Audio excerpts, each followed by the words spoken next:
AI를 하나도 못하는 엑셀 PPT 마스터, AI 없이는 아무것도 못하는 AI 마스터.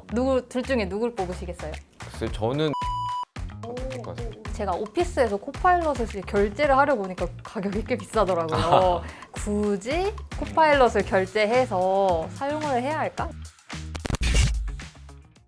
IT에 대한 지식을 티키타카하는 시간, 티키타카의 테크부 임경업 기자입니다. 안녕하세요. 테키타카 PD 서가연입니다.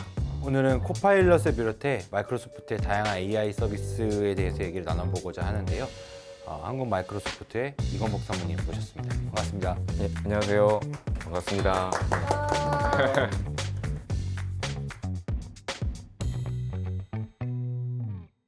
네, 저는 한국 마이크로소프트에서 앱 혁신 사업부에서 근무하고 있는 이건복이라고 합니다. 반갑습니다, 여러분. 드디어 마이크로소프트가 우리를 파워포인트와 엑셀 지우고에서부터 해방시켜 주는구나 라고 했던 게 사실 코파일럿이 가장 크게 주목을 받았었잖아요. 그 영상을 보면 쓱쓱쓱쓱 하면은 엑셀이 막 자동하고 엑셀 쫙 나오고 엑셀을 그냥 쓱 넘기면 파워포인트가 알아서 쫙 만들어지고, 최근에 한국어 버전도 이제 나와서 이제 한국어도 가능해졌는데, 혹시 코파일럿이 어떤 서비스인지 설명 한 번만 부탁드려도 될까요? 기본적으로는 GPT 4.5 또는 GPT-4 기반으로 만들어진 어떤 모델들이고요. 근데 이제 거기 좀 더 특화돼서 파워포인트라든지 보안이라든지 아니면 그런 기능들에 좀 더 기능이 특화된 어떤 AI 서비스라고 보시면 될 것 같습니다. 그 마이크로소프트 코파일럿은 이 좀 어떻게 보면 하나의 제품을 의미하지는 않고요.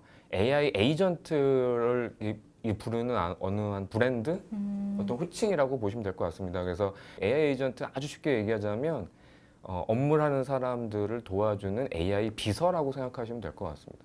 코파일럿이 웹사이트에도 있고요. 네. 그 다음에 많이 쓰시는 그 오피스 제품, 뭐 저희는 이제 마이크로소프트 365라고 하게 되는데 엑셀, 파워포인트 그런 쪽에 포함되어 있는 AI 에이전트도 코파일럿이라고 부르게 되고요.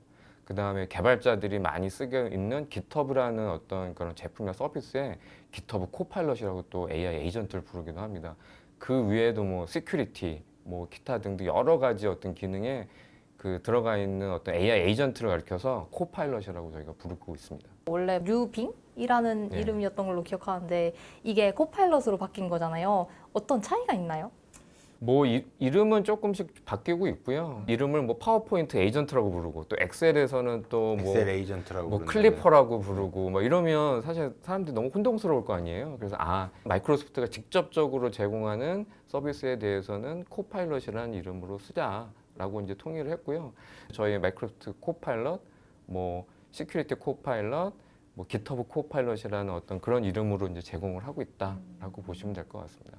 어떻게 활용할 수 있을까요? 이 기술을 가장 잘 활용하려면 첫 번째는 내가 만들고자 하는 문서의 씨앗이 되는 그런 참조할 수 있는 문서들이 사실은 다량으로 존재를 해야지만이 잘 활용할 수가 있습니다. 뭐 예를 들어 위클리 주간 보고서다. 네. 그러면 그 주에 무슨 일을 했는지, 네. 누구를 만났는지 네. 이런 정보들이 있어야 되잖아요. 근데 그런 정보 없는 상태에서 그냥 나 주간 보고서 만들어야 되는데 내가 뭘 했는지 알려줘라고 하면 얘조차 알 수가 없는 거죠. 그리고 뭐 파워포인트를 만드는데 뭐 2024년 전기자동차 현황이다 네. 라고 하면 전기자동차 관련된 어떤 관련된 워드 문서라든지 여기 있어. 요거 보고 파워포인트 만들어. 네. 근데 이거 없이 그냥 파워포인트를 만들어줍니다. 네. 만들어는 줘요. 엉터리가 되지 않을까요, 그러면? 그렇죠. 그러니까 완전 엉터리는 아니지만 네. 조금은 자기가 생각했던 의도와는 다른 네. 그런 파워포인트 문서가 만들어질 수도 있습니다. 엑셀 같은 경우에는 저희가 이제 함수를 외우거나 찾는 게 사실 제일 어려운 일인데, 지금 나중에 코파일럿 생기면 저희가 최종적으로 원하는 어떤 방식에 대해서 엑셀의 함수를 다 알려주거나 어떤 식으로 이제 되나요? 함수 같은 것도 당연히 사용하는 것도 알려주기도 하고요. 또 하나는 만약에 테이블, 이 컬럼나 이런 로우 자체가 30개, 뭐 40개 정도만 돼도 사실 보기가 어려운데 가끔가다 어떤 엑셀 문서를 보면 막 200개, 300개로 쫙 내려가는 게 있습니다. 근데 그 중에 빈칸인 거나 값이 마이너스인 값을 찾아라고 하면 머리가 아프고 눈도 아프고 네. 사실 그렇습니다. 근데 그런 경우에도 사실 코파일럿한테 물어보면 이 중에서 만약에 빈칸이 있거나 값이 입력돼야 되는데 이런 거 어디 있어? 라고 하면 그 부분만 색깔을 노란색으로 칠해줘. 오. 아니면 반전시켜줘. 뭐 이런 식으로 요구를 하면 기가 막히게 해줍니다. 실수가 많이 줄기도 하겠네요. 실수도 줄일 수 있고 좀 반복적인 어떤 업무에서 시간을 줄일 수도 있고. 저는 팀장님께 밸런스 게임을 하나 제시하고 싶은데요. 네. 신입사원을 한 명만 뽑으셔야 돼요. AI를 하나도 못하는 엑셀 PPT 마스터. AI 없이는 아무것도 못하는 AI 마스터. 둘 중에 누굴 뽑으시겠어요? 글쎄 저는 어떤 도구를 잘 사용하는 사람보다는 그냥 어느 정도 기본 기술을 잘 알고 있는 AI 마스터를 차라리 더 선택할 것 같습니다. 이유는? 왜냐하면 AI 기술은 이제는 일반 기술입니다. 특별한 기술이라고 할 수 없을 정도로 이제 다 갖추고 있어야 되는 일반적인 기술이 될 수 있습니다. 그러니까 우리가 신입사원한테 워드 한글 쓸 줄 알아라고 물어보지 않는 것처럼 처럼 이제 되는 AI도 될 것이다. 그리고 AI를 잘 쓰게 되면 뭐 엑셀 뭐 이런 것 파워포인트는 부가적으로 그냥 걔한테 물어보면 되니까 그 다음에 어떤 방법이 있을 수 있지만 네. 뭐 어쨌든 저는 이 AI라는 기술이 일반화된 기술로 된다라고 하면 그게 더 중요하지 않을까 생각이 듭니다. 그러면 이제 엑셀 아주 잘 다룹니다. 파워포인트 잘 다룹니다라고 하지 않고 오히려 AI에 대한 높은 이해력과 그런 게 더 요구될 것이다라고 보시는 거죠. 그렇죠. 맞습니다. 조만간에 저기 컴퓨터 학원이 아니라 AI 학원이 생길지도 모르겠다는 생각이 들었는데 제가 오피스에서 코파일럿을 쓰려고 이제 결제를 하려고 보니까 가격이 꽤 비싸더라고요. 근데 사실 제 생각으로는 무료 AI가 되게 많은데 굳이 코파일럿을 결제해서 사용을 해야 할까? 이런 생각도 들었거든요. 어떻게 생각하세요? 그 이제 유료 서비스에 대한 저항감이 있는 거는 사실은 좀 있긴 저도 이해를 합니다. 왜냐하면 AI를 서비스하기 위해서는 저희도 많은 양의 어떤 AI 서비스라는 게 돌아가기 때문에 그거를 이제 무료로 전환하기는 상당히 어렵습니다. 근데 아직까지는 이제 저희 마이크로소프트에서 제공하는 코파일럿을 완벽하게 대체할 수 있는 무료 서비스는 없다라고 생각이 들고요. 네. AI를 제일 많이 쓰는 제가 봤을 때 직종은 컴퓨터 개발하시는 분들이 제일 많이 쓰고 있고 그 코딩의 프로그래밍의 영역에서의 AI 활용도가 점점 더 많아지고 있는데 제가 드는 생각이 오히려 이렇게 프로그래머들의 일을 도와주는 게 거꾸로 프로그래머를 줄이지는 않을까라는 생각이 들었는데 코딩도 하실 거 아니에요? 뭐 실제 뭐 제품에 들어가는 코드를 네. 개발하지는 않지만 네. 일단 뭐 저도 써보면 네. 저보다도 잘합니다. 네. 잘하고 그 알고리즘을 이해하는 것도 상당히 좋고 일반적인 어떤 반복되는 거라든지 아니면 패턴이 있다거나 아니면 이미 알려져 있는 그런 기능들에 대해서는 이 GitHub 코파일럿을 쓰는 게 상당히 유리할 수 있습니다. 시간도 줄이고. 근데 하지만 그렇다고 해서 그 개발자가 가지고 있는 고유의 창의성이라든지 문제를 해결하는 어떤 그런 부분들까지는 아직까지는 그럴 수는 없습니다. 그리고 그거는 솔직히 말해서 지향하는 부분들이 또 아닐 수도 있습니다. 그렇기 때문에 개발자들이 대부분 시간을 쓰는 업무들 중에는 재미난 일만 있는 게 아니라 재미없는 일이 사실은 70% 이상 있습니다. 뭐 예를 들면 자기가 만든 코드의 기능을 확인하기 위한 테스트 코드를 작성해야 된다고. 상대 이거는 어느 개발자한테 물어봐도 테스트 코드 작성하는 거 좋아해? 그러면 아니야. 그렇죠. 아니야가 아니라 어떤 멱살을 잡을 수도 있습니다. 야, 그게 재미있는 사람이 어딨어라고 할 정도로. 근데 이제 그런 기능에서 AI 에이전트한테 내 코드를 짰는데 이거를 테스트한 함수를 짜줘. 짜라라.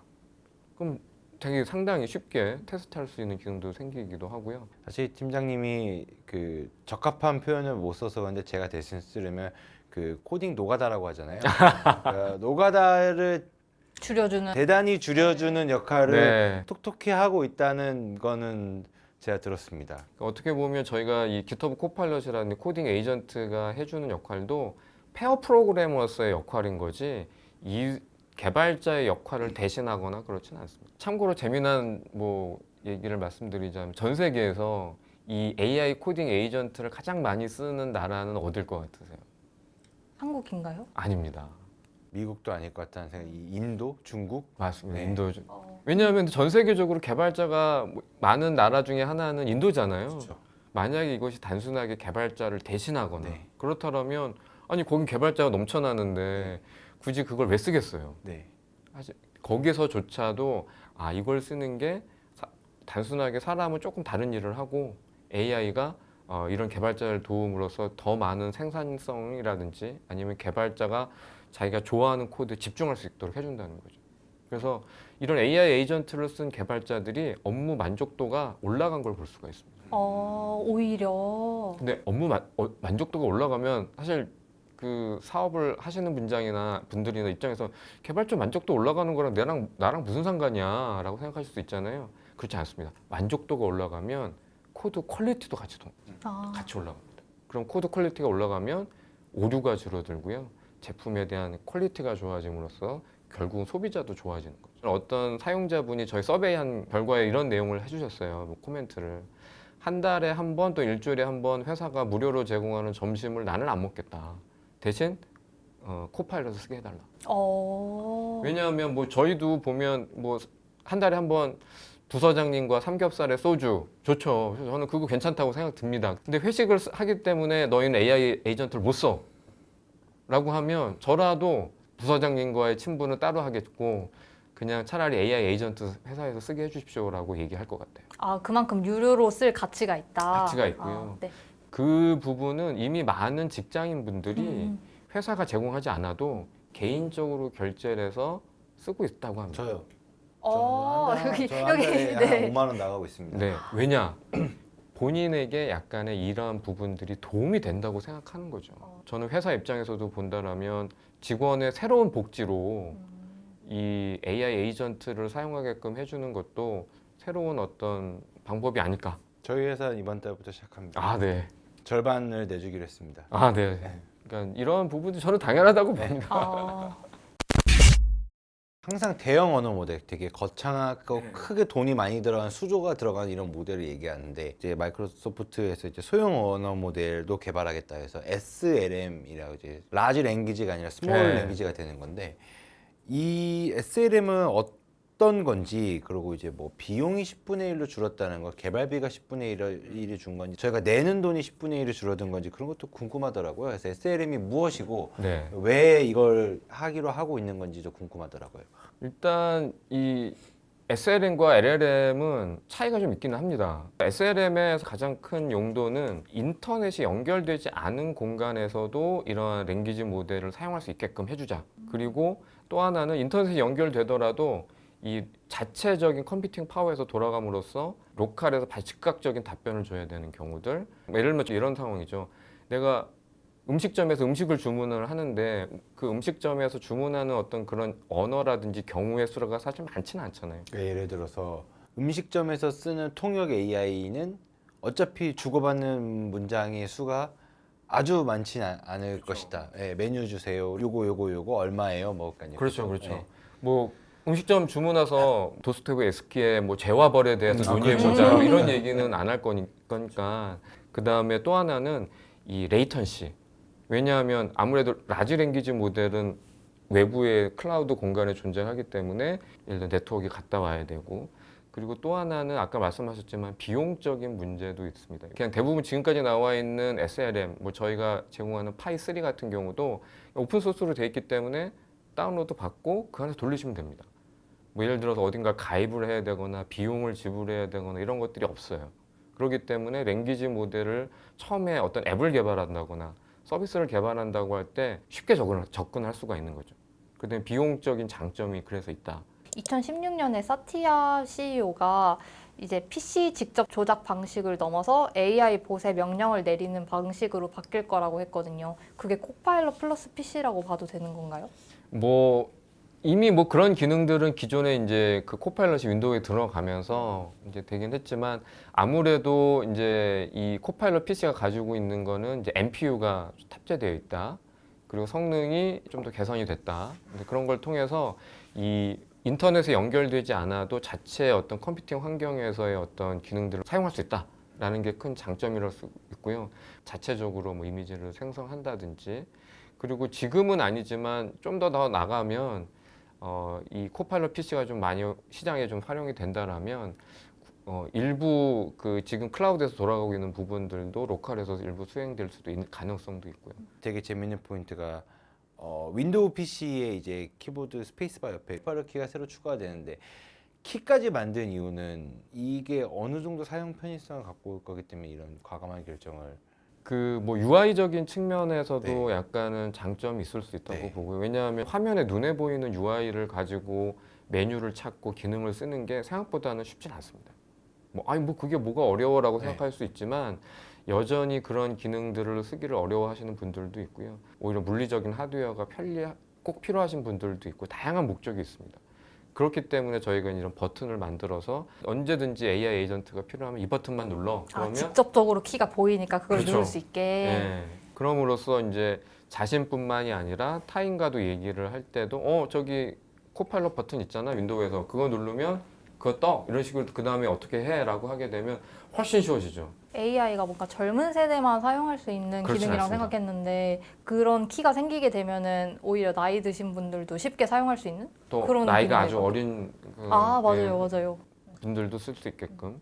그래서 저는 늘 제일 궁금했던 게 사실 PC라는 것들이 항상 그 온라인 그 통신에 연결돼 있거나 하지 않은 경우도 꽤 있잖아요. 그러면은 말씀하신 SLM처럼 되게 작은 랭귀지 모델을 만들어서 탑재해서 인터넷이 없는 상황에서도 아까 질문해놨죠. 다 돌아가야 될 텐데 이런 것들에 대한 것들은 그 SLM 말고 혹시 뭐 따로 준비하고 계신거나 이런 것들도 있나요? 그러니까 뭐 예를 들어 코파일럿 PC에서도 사실은 지금 저희가 출시 때는 좀 포함이 안 되긴 했지만 회상 리콜 기능이라고 하죠. 네. 그래서 리콜 기능들을 활용을 한다라면 예를 들어서 뭐 지난주에 내가 그 누구한테 그 뭐 메일 보내려고 했던 부분이 있는데 그 메일이 사라졌어요. 네. 걔한테 리콜 기능을 이용을 해가지고선 지난주에 내가 누구한테 메일을 오후쯤에 썼던 것 같아. 그래서 그걸 한번 찾아봐. 아, 그러니까 꼭 인터넷에 연결돼서 검색해야 되는 기능이 아닙니다. 아니더라도 내가 썼던 기록이나 내 PC의 데이터를 불러오는 것도 똑똑하게 그게 스냅샷으로 쫙 아. 그대로 다 나타날 수가 있습니다. 그래서 왜 그런 경우 많잖아요. 이거 대충 어렴풋이 기억은 나는데 자료를 못 찾겠어요. 내 폴더 어디다 놨는지 모르겠어. 폴더 맞아요, 어디다 넣어요? 맞아요. 근데 대략 언제쯤 한 건 알고 있고 그랬을 경우에 그 관련된 걸 그대로 그냥 복잡한 명령이나 쿼리 명령이 아니라 그냥 내가 조금 전에 했던 말처럼 그렇게 하기만 되면 네. 바로 그 순간으로 쫙 찾아 주는 거죠. 저는 그 리콜 기능이 되게 기대가 되는데 그러면은 언제 나올까요? 근데 지금 이제 몇몇 분들이 이제 그런 보안에 대한 걱정. 과거에 대한 그런 거를 찾는 거라서 그렇죠. 그래서 뭐 예를 들면 이 PC가 누구랑 같이 쓰고 있는 PC인데 만약에 그런 기능이 되면 어떻게 되느냐. 그리고 그 기록의 일부를 내가 지울 수 있어야 되는데 지울 수 있느냐. 뭐 이런 여러 가지 보안적인 이슈 때문에 지금 초기에는 아직은 안 들어가 있고요. 저희가 좀 더 보완을 해서 하지만 이런 보안적인 부분들, 개인 프라이버시에 대한 부분들을 명확하게 완성시켜서 그렇게 된다라면 사실 얼마든지 훌륭하게 쓸 수 있는 기능이라고 생각이 듭니다. 뭐 대부분의 사람들이 AI를 쓴다라는 거나 그런 것들이 뭐냐면 자기가 다 모든 걸 기억할 수 없기 때문이거든요. 그 실제 비서가 있는 분들은 그런 요청을 많이 하거든요. 근데 모든 사람이 다 개인 비서를 두고 그렇죠. 근데 그래서 그런 측면에서의 그 에이전트 기능이 다시 한번 또 활용이 된다라면 그걸 찾아서 뭐하고 연속된 어떤 동작들로 사실 연결이 되겠죠. 어쨌든 코파일럿이라는 게 서비스는 이제 다양하게 나왔지만 그 뒤에는 이제 GPT가 있는데 마이크로소프트가 자체적인 모델을 만들거나 하려는 구상에 대해서 얘기한 적은 혹시 있는지가 궁금하더라고요. 오픈 AI 모델은 현재 마이크로소프트에서 이제 전용으로 쓰고 있기는 건 맞습니다. 맞는데 그렇다고 해서 마이크로소프트가 꼭 오픈 AI 모델만 앞으로 모든 제품에 다 반드시 쓰겠다. 유일한 오로지 대안이 하나밖에 없는 랭귀지 모델로 생각하지는 않습니다. 그러면 이제 더 좋은 모델이 나오거나 갑자기 어느 천재가 GPT보다 훨씬 좋은 거를 어느 회사가 만든다면 그것도 항상 이제 열려 있을 수 있는 지금도 이미 그렇게 열려 있습니다. 열려 있는 상황이고 요새 기업들은 다 ESG 경영을 하는데 AI가 사실은 전기를 꽤 많이 잡아먹잖아요. 꽤 많이가 아니라 어마어마하게 네, 어마어마하게 잡아먹는데 마이크로소프트에서는 어떻게 생각하시는지 그리고 뭐 ESG 경영을 따라가시면서 AI에 대한 계획이 있으신지 궁금해요. 일단은 뭐 저희 회사에서는 일단 서스테이너빌리티 ESG에 대해서는 가장 높은 우선순위로 사실은 생각하고 있고요. 그래서 아마 공공연하게 뭐 저희뿐만 아니라 뭐 다른 기업들도 마찬가지 얘기를 하고 있지만 2030년까지는 카본 제로에 저희가 도달하겠다라고 얘기를 드렸습니다. 그런 저탄소 배출권에 대한 부분들을 대량으로 구매를 하거나 그런 완화할 수 있는 정책에 대한 부분들을 적극적으로 저희가 참여를 하고 있고 거기에 비용을 아끼지 않고 투자를 하고 있습니다.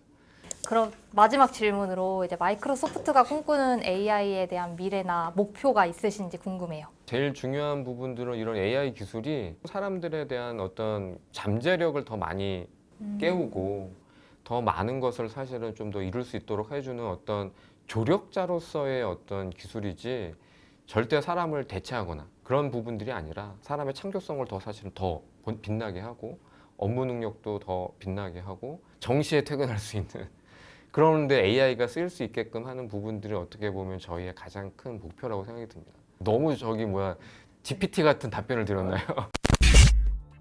네, 오늘도 IT에 관해 지식을 티키타카 하는 시간. 티키타카 마이크로소프트의 이건목 팀장님과 함께했습니다. 다음 시간에도 더 재밌는 티켓타카로 돌아오도록 하겠습니다. 감사합니다.